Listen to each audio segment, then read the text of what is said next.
तो फाइनली आज हम जा रहे हैं घूमने के लिए। એમ તો કોઈ પણ પ્લાન હતો જ નહીં કે ફરવા જવાનો છે, અચાનક પ્લાન બન્યો છે ફરવા જવાનો। તો અમે બધા નીકળી પડ્યા છીએ અને રસ્તામાં આવી જાય છે શેરડીનો રસ। ઉનાળો એટલો બધો છે, ગરમી એટલી બધી છે કે શેરડીનો રસ તો પીવો જ પડે, એટલે અમે બધા શેરડીનો રસ પીવા માટે ઉતરી પડ્યા। પછી અમે જઈએ છીએ કેવડી ઇકો ટુરિઝમ।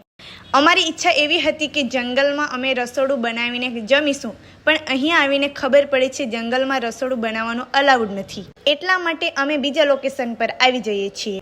પછી બધાએ પોતપોતાનો ડબ્બો કાઢીને ખોલીને જમવાનું જોયું તો આહા મસ્ત, બધા જ સારું ભોજન લાવ્યા હતા અને ભોજન સાથે છાશ પીવાની ખૂબ જ મજા પડી ગઈ। પછી અમે આવીએ છીએ માંડવી આવીને અમે જઈએ છીએ પાણીપુરી ખાવા। અમારું પેટ તો એકદમ ફૂલ થઈ જાય છે પાણીપુરી ખાઈને। તો અમારો આ વ્લોગ મિની વ્લોગ ગમ્યો હોય તો લાઈક શેર સબસ્ક્રાઈબ જરૂર કરજો। મળીશું।